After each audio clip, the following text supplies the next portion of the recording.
This would be Tuesday, November 18th. We're going to go ahead and get into our story talking about flowers for Algernon. Information behind me. If you want to go see the talent show, make sure you buy tickets because we're going to be sold out soon. Blah, blah, words. Homework for you guys to do tomorrow. Then, information from there. Dear? Another gift that I just made 3 seconds ago. I'm so happy you can put it right over there. Who's our main character in the story? Charlie. Charlie. What do we know about Charlie? He's not very smart. He's not very smart. That's a nice understatement. The boy's downright stupid.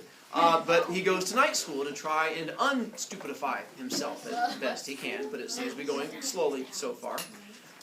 And then he gets set up for this operation. And what's the operation supposed to do? Help him be smarter. Help him be smarter. What officially does it do? It triples Triples his intelligence. We don't know exactly what they do with the operation. They do something where they go in and poke things around. It's supposed to triple his intelligence. They do tests beforehand to make sure he's the right kind of person for it. They talk about him taking a raw shock test. And so the raw shock test, what he calls the one where he has to see the little ink spots. And what is he supposed to do with the ink spots? He's supposed to see a picture. Can he see a picture? No, and that's where he said, like, I can't see a picture. He's like, there's no picture there. He thinks there's an actual picture hidden in there. But that's not how this test works. By the way, later on we find out the real name of the test. Did you see the real name of the test? Yes. It is It's like Rorschach. It's named after a German, it's actually a Swiss doctor, Dr. Rorschach, who came up with this. And the idea is it gives us an idea about your personality, what kind of person you are. So when you see this, they'll say, what do you see in this picture? And that's the stuff you can see in it. Well, what do you see in the picture? A bat. A bat? I see a dead bird or A two dead pigs bird. standing on a woman.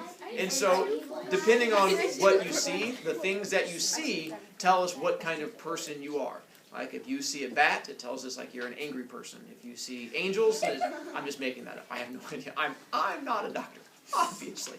If you saw angels and like you want to kill babies or something. I don't know. And so, Or two pigs. once again, still not a doctor. And so, depending on what you see, it tells us, you can go ahead and bring it back, that's fine. It tells us what kind of person you're going to be. Unfortunately, he sees absolutely nothing in there at all, which is what freaks him out. Then they show him a second one, when this one they have like different colors to it, and they find it just as confusing. He's like, I still see no pictures, and that's where it gets confused. It's the same idea of a test. Then he takes a second test, the thematic apperceptive test, or something like that, and for that one, he has to do what with the picture? Tell a story. The problem is he refuses to do that because Charlie says, if I'm making up stuff about this, what am I doing? He's like, I don't lie. I'm like, you're not lying, you're telling a story. He's like, is it a story that's made up? Yes, that's lying. He's like, so he refuses to do it. So they have no idea of like judging his personality, if you will. It turns out he really doesn't have a personality. He's too stupid for a personality, essentially. I mean, to put it as nicely as possible, there's just not much to him. All he is honest and pretty much a good person, but he has... I read this story to my daughter last night as she was falling asleep. This was her good night story, because not my choice, it was hers. She always wants to find out what you guys are doing. A lot of times I can't read her the stories, like Black Cat. I'm like, no. But this one I'm like, well, it's got some sad parts to it. There's definitely some sad parts. But she was all excited and wanted to hear it. And we got to that part, she's like, Daddy, he has no imagination. I'm like, no, he does not. He's like, he has no imagination, so he can't have like a thinky thing. And I'm like, very nicely done. So Charlie's a good person, but no imagination. After this one, where he can't make up stories, he comes to the third test. And what does he have to do for the third test? And what's the mouse's name? That's the second picture, I think, like that. So he gets this race with Algernon through the maze, stuff like that. And then we find out that Algernon has done what already? He's already Already done the operation, is already super smart. In order for Algernon to get food, what does Algernon have to do? Yeah, he has to solve like a little puzzle every day just to get food to keep making him smarter because he's a mouse, and of course he just stomps Charlie and makes Charlie, he's like, smash mouse! But doesn't because Charlie's a good person. And so we have that big fight that goes back and forth. Then we meet people at Charlie's work. And what do you think of the people at Charlie's work? They're mean. Why do you say they're mean? He says they laugh and have good times together. They make fun of him. That they do. Why do they make fun of him? Because he's stupid. But does it bother him? No. Not at the beginning it does not, because he's like, hey, we have good times and laugh together and all kinds of good stuff. And we find out why are they laughing? because you're an idiot. And so they're laughing at him because he's an idiot. And so That's nice. later on, after the operation, he gets smarter. What happens with Charlie and the people from work? He realizes that he didn't believe them. And all of a sudden, with intelligence becomes awareness. And now he's smart enough to realize what's going on and the fact that they were making fun of him. And does he like it? No. So does he go back to work? No. And that's where he goes back and forth. Part of it is, well, do they want him back at work? No. Because what do they try to do? Make fun of him. Getting close. To fire him. They try to get him fired. And that's where the whole place comes, like 800 people all sign a petition to get him fired. The problem is, do they know he had a surgery to make him smarter? No. No. All they know is that he used to be dumb, and now he's smart. So how do they feel about him? Scary. Yeah. It's human nature to hate things that you're scared of. If it scares you, it makes you want to make it go away. It's why hillbillies shoot aliens all the time. Because when they, come on now, aliens land out there in the hillbilly country, hillbillies take the guns like, oh my God, and they shoot the aliens, and it happens all the time.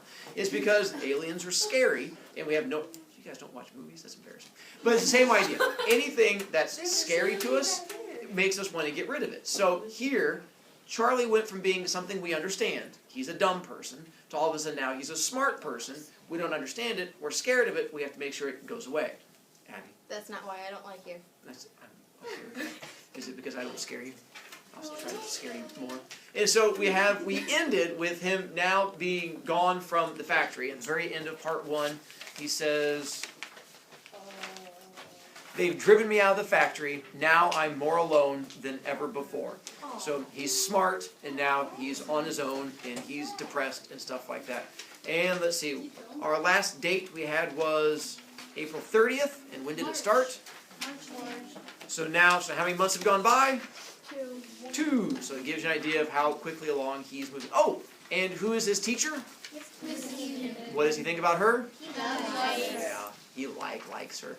And he thinks she's all kinds of adorable, and he gets a little kind of thing going on, and things are going well. But now we get to part 2, which is the one you picked up today. And we'll go through and read this one. I won't be able to finish it, but we'll try to get through as much of it as we can, because we'll still have to stop and talk and chat and all that good stuff. Flowers for Algernon, part 2. Dr. Strauss is very... Oh, and what was wrong with his writing before? Nicely done, because And then he he was thought dumb. grammar was funny and kept on adding commas. Nicely, and then you got someone where he figured out how grammar works with the commas everywhere, and he's like, grammar's for the bomb! And he's like, I was an idiot.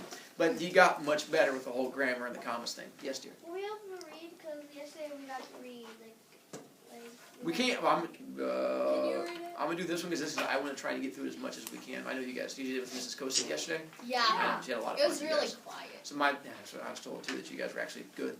Shocker. Proud of you, mostly. But, yeah.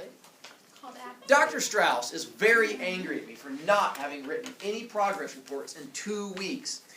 He's justified because the lab is now paying me a regular salary. I told him I was too busy thinking and reading. When I pointed out that writing was such a slow process that it makes me impatient with my poor handwriting, he suggested I learn to type. It's much easier to write now because I can type 75 words a minute. Dr. Strauss continually reminds me of the need to speak and write simply so people will be able to understand me. 2 things. How many of you guys are doing keyboarding? How fast do you guys type? 18. 18 words per minute. So realize he's up to 75 words per minute. 20. The other thing, the last thing he just said, what's the importance of that last sentence? Clark? It's smart. It's like You're getting there, more so than just being smart, but it definitely is smart. he spelled it all correctly. Getting closer again. Sammy? He said that because he's because he's so smart, he needs to like talk so that other people can understand. He has to dumb down his writing now. The doctor's like, listen, you're going to have to dumb down what you're putting in here because you're using big words. So that's the exact opposite of where we started from. And now the doctor's like, hey, listen, genius pants, you got to bring it down a little bit so we can understand you.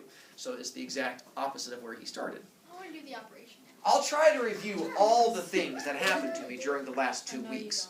Algernon and I were presented to the American Psychological Association sitting in convention with the World Psychological Association. We created quite a sensation. Dr. Niemer and Dr. Strauss were proud of us. I suspect that Dr. Niemer, who is 60, 10 years older than Dr. Strauss, finds it necessary to see tangible results of his work. Undoubtedly the result of pressure by Mrs. Niemer. Contrary to my earlier impressions of him, I realize that Dr. Niemer is not at all a genius. He has a very good mind, but it struggles under the specter of under the specter of self-doubt. He wants people to take him for a genius. Therefore, it's important for him to feel that his work is accepted by the world. I believe that Dr. Niemer was afraid of further delay because he worried that someone else might make a discovery along these lines and take the credit from him. Dr. Strauss, on the other hand, might be called a genius, although I feel that his areas of knowledge are too limited. He was educated in the tradition of narrow specialization. The broader aspects of background were neglected far more than necessary, even for a neurosurgeon. I was shocked to learn that the only ancient languages he could read were Latin, Greek, and Hebrew, and that he knows almost nothing of mathematics beyond the elementary levels of the calculus variations. When he admitted this to me, I found myself almost annoyed. It was as if he'd hidden this part of himself in order to deceive me, pretending, as do many people I've discovered, to be what he is not. No one I've ever known is what he appears to be on the surface. Dr. Niemer appears to be uncomfortable around me. Sometimes when I try to talk to him, he just looks at me strangely and turns away. I was angry at first when Dr. Strauss told me I was giving Dr. Niemer an inferiority complex. I thought he was mocking me, and I'm oversensitive at being made fun of. How was I to know that a highly respected psycho-experimentalist like Niemer was unacquainted with Hindustani and Chinese? It's absurd when you consider the work that's being done in India and China today in the very field of his study. I asked Dr. Strauss how Niemer could refute Rahamajati's attack on his method and results if Niemer couldn't even read them in the first place.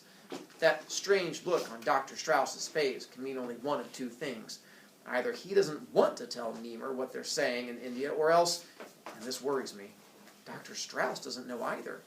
I must be careful to speak and write clearly and simply so that people won't laugh. So what's changed now? He's very smart. Yeah, not just smart, but Not stop. yeah, smarter than the doctor, to the point where he's insulted. They only know 3 dead languages.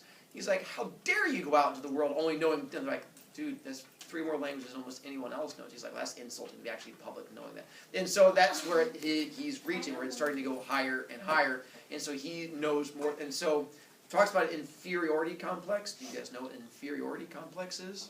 No. Yeah. Shove. Inferiority means like you kind of feel like you're less than someone else. And so it's when someone insults you enough to make you feel like you're bad at everything. And so he thinks that they're saying that he's giving the doctors an inferiority complex because he's so much smarter than them. He's like, are you making fun of me? He's like, I'm a dummy. He's like, how can I give them an inferiority complex? He hasn't figured out the fact that he's that smart yet. So he's still getting, he's like, oh, now maybe I am smarter than them? So he's just now starting to grasp that. I am very disturbed. This is May 18th. I saw Miss Kenyon last night for the first time in over a week. I tried to avoid all discussions of intellectual concepts and to keep the conversation on a simple, everyday level. But she just stared at me blankly and asked me what I meant about the mathematical variance equivalent of Doberman's 5th Concerto. When I tried to explain, she stopped me and laughed. I guess I got angry, but I suspect I'm approaching her on the wrong level. No matter what I try to discuss with her, I'm unable to communicate. I must review Vrostad's equations of levels on semantic progression. I find that I don't communicate with people much anymore. Thank God for books and music and things I can think about. I am alone in my apartment at Mrs. Flynn's boarding house most of the time and seldom speak to anyone. So what's wrong with Mrs. Kenyon or Miss Kenyon? He can't talk to her. Why? Because he's too smart. Yeah, she's too dumb for him now. And she's like, I even tried to dumb down everything I was talking about, and the lady couldn't even understand the stuff I'm saying. He's like, that's how dumb she is now. So that's where he's gotten to the point where he can't even have normal conversations with people because they just don't grasp all the stuff that he knows. That's just sad. May 20th. I would not have noticed the new dishwasher, a boy of about 16, at the corner diner where I take my evening meals, if not for the incident of the broken dishes. They crashed to the floor, shattering and sending bits of white china under the tables. The boy stood there, dazed and frightened, holding the empty tray in his hand. The whistles and catcalls from the customers, the cries of, hey, there go the profits, Mazel Tov, and, well, he didn't work here very long, which invariably seemed to follow the breaking of glass or dishware in a public restaurant, all seemed to confuse him. When the owner came to see what the excitement was about, the boy cowered as if he expected to be struck and threw up his arms as if to ward off the blow. All right, you dope," shouted the owner. "Don't just stand there. Get the broom and sweep that mess up. A broom! A broom, you idiot! It's in the kitchen. Sweep up all the pieces." The boy saw that he was not going to be punished. His frightened expression disappeared, and he smiled and hummed as he came back with the broom to sweep the floor. A few of the rowdier customers kept up their remarks, amusing themselves at his expense. "Here, Sonny, over there's a nice piece behind you. Come on, do it again." "Ah, he's not so dumb. It's easier to break 'em than to wash 'em." As his vacant eyes moved across the crowd of amused onlookers, he slowly mirrored their smiles and finally broke into an uncertain grin at the joke, which he obviously did not understand. Because who is this boy going to remind Charlie of? His friend. Himself. I felt sick inside as I looked at his dull, vacuous smile, the wide, bright eyes of a child, uncertain but eager to please. They were laughing at him because he was mentally retarded. And I had been laughing at him too. Suddenly I was furious at myself and all those who were smirking at him. I jumped up and shouted, "Shut up! Leave him alone! It's not his fault he can't understand. He can't help what life is, but for God's sake, he's still a human being." The room grew silent. I cursed myself for losing control and creating a scene.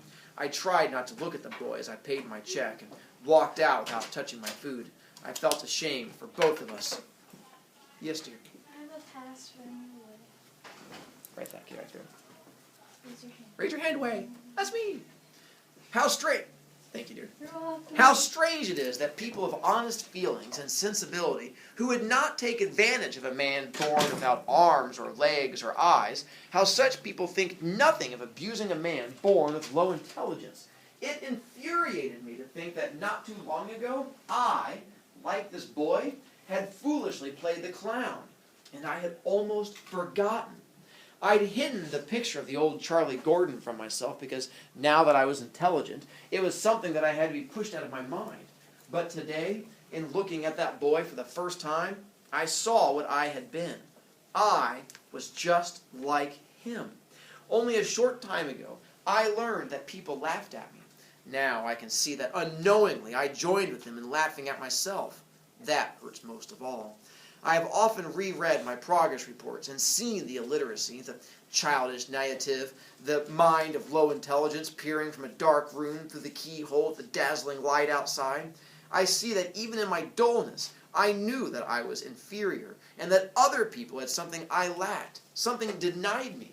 In my mental blindness, I thought that it was somehow connected with the ability to read and write, and I was sure that if I could get those skills, I would automatically have intelligence too. Even a feeble-minded man wants to be like other men. A child may not know how to feed itself or what to eat, yet it knows of hunger. This, then, is what I was like. I never knew. Even with my gift of intellectual awareness, I never really knew. This day was good for me, seeing the past more clearly. I have decided to use my knowledge and skills to work in the field of increasing human intelligence levels. Who is better equipped for this work? Who else has lived in both worlds? These are my people. Let me use my gift to do something for them. Tomorrow, I will discuss with Dr. Strauss the manner in which I can work in this area.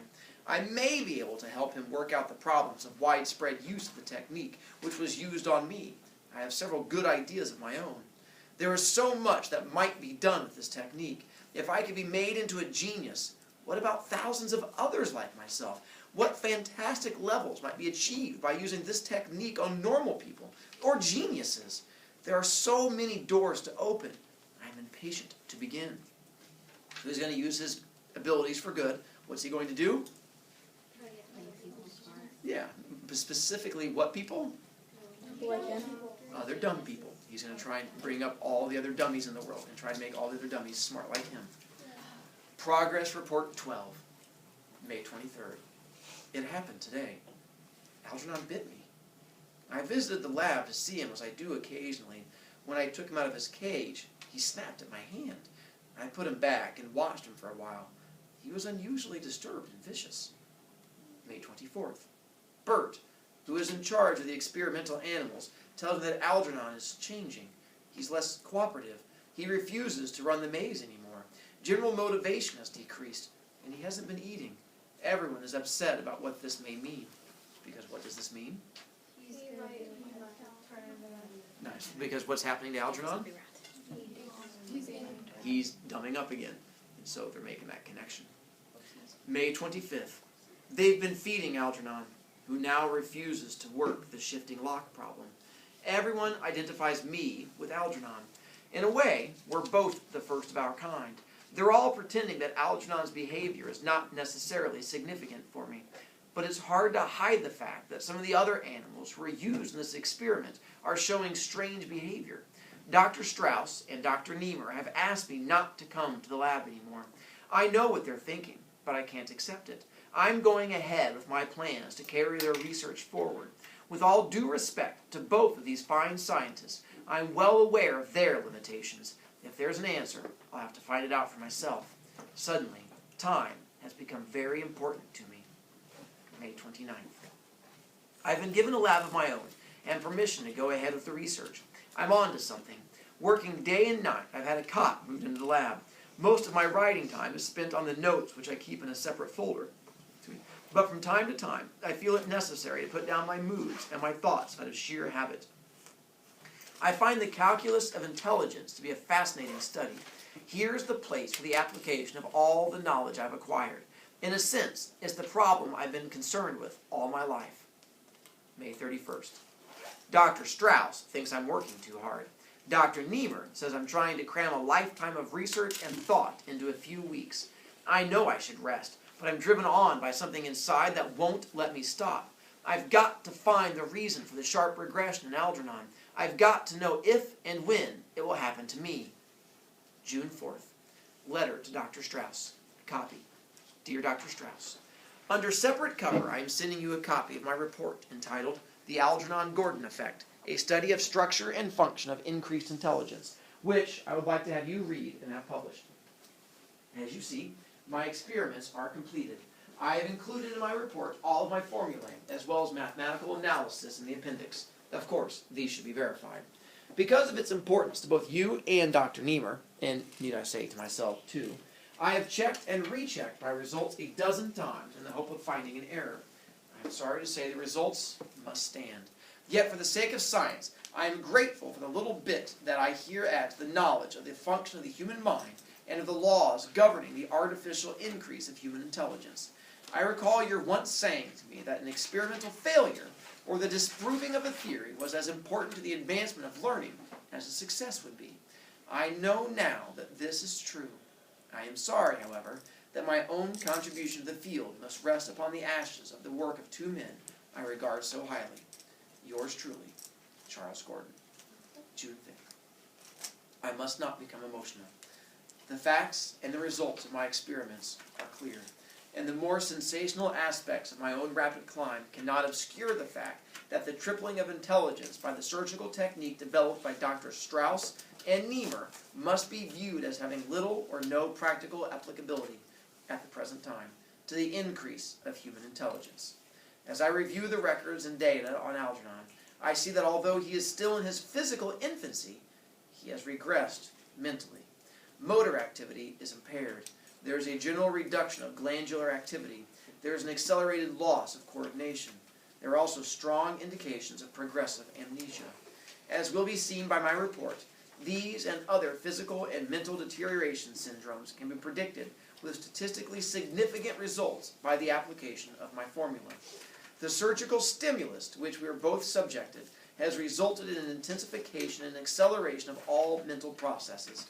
The unforeseen development, which I have taken the liberty of calling the Algernon-Gordon effect, is the logical extension of the entire intelligence speed-up. The hypothesis here proven may be described simply in the following terms.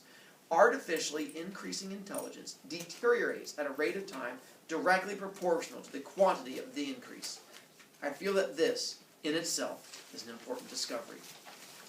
As long as I am able to write, I will continue to record my thoughts in these progress reports. It is one of my few pleasures. However, By all indications, my own mental deterioration could be very rapid. I have already begun to notice signs of emotional instability and forgetfulness, the first symptoms of the burnout. So what's happening to him? So his idea, his theory is that you only have so much intelligence spread across your life. When they made him smarter, it used up all of the intelligence from the end of his life and sort of like pushed it into the part right now. So even though he got to shoot up really smart, it doesn't stay that way forever. You burn through, it's like gasoline. You only burn through so much, and right now he's burning through it really quickly, and then eventually he's going to go, it's just going to go out. And there's like no more gasoline, mental intelligence left in there, which is what happened to Algernon, the little mouse. You'll need to watch the very end, because we're going to talk about the very end, so make sure you go online. June 10th, deterioration progressing. I have become absent-minded. Algernon died 2 days ago. Dissection shows my predictions were right. His brain had decreased in weight, and there was a general smoothing out of cerebral convolutions, as well as a deepening and broadening of brain fissures. I guess the same thing is, or will soon be happening to me. Now that is definite, I don't want it to happen. I put Algernon's body in a cheese box and buried him in the backyard. I cried. June 15th. Dr. Strauss came to see me again. I wouldn't open the door and told him to go away. I want to be left to myself. I have become touchy and irritable. I feel the darkness closing in. It's hard to throw off thoughts of suicide. I keep telling myself how important this introspective journal will be. It's a strange sensation to pick up a book that you've read and enjoyed just a few months ago and discover that you don't remember it.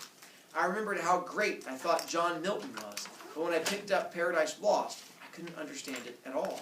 I got so angry I threw the book across the room. I've got to try to hold on to some of it, some of the things I've learned. Oh God, please don't take it all away. June 19th. Sometimes at night I go out for a walk. Last night I couldn't remember where I lived. A policeman took me home. I have the strange feeling this has all happened to me before, a long time ago. I keep telling myself I'm the only person in the world who could describe what's happening to me. June 21st. Why can't I remember? I've got to fight. I lie in bed for days, and I don't know who or where I am. Then it all comes back to me in a flash. Fugues of amnesia, symptoms of senility, second childhood.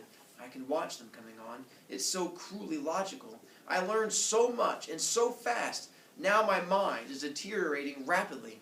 I won't let it happen. I'll fight it. I can't help thinking of the boy in the restaurant, the blank expression, the silly smile, the people laughing at him. No, please, not that again. June 22nd.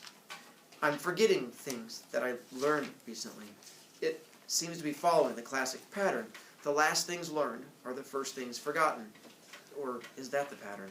I better look it up again. I reread my paper on the Algernon Gordon effect, and I get the strange feeling that it was written by someone else. There are parts I don't even understand. Motor activity impaired. I keep tripping over things, and it becomes increasingly difficult to type. And I'm going to stop there. You'll have to finish out the last little bit, and then he makes a decision at the end that we're going to talk about tomorrow, and I'll be curious to see what your thoughts are. But a lot of tomorrow is going to be spent discussion/debate. The idea of this surgery and what it does. When this was written in 1965, some 50 years ago, this was all make-believe science fiction stuff. 50 years later, we're pretty much on the edge of being able to do this. The question now is not whether or not we can do it. The question we have now before us is whether or not this is something we should do. So the question I want to get to you in tomorrow is whether or not this is something we should do. But realize, it's not just this. It's not just increasing intelligence. It's the fact that we can do a lot of things with this. You're going to have to pick a side tomorrow. You are either all for genetic engineering. Genetic engineering is the idea of messing with how your body was already made. Or you're going to have to be against genetic engineering. And we're going to argue and fight one way or the other. If you want to go out and look up stuff and facts to bring tomorrow to use in your argument, that's fine, because I will be attacking you, and if you don't have facts to back your side up, then that's fine, it just means I get to attack you. But you are going to need to pick a definite side. You may not sit on the fence. You are either for all of it, and we should embrace it, or we are against all of it, and we should not do any of it. Pick one side or the other. Be prepared.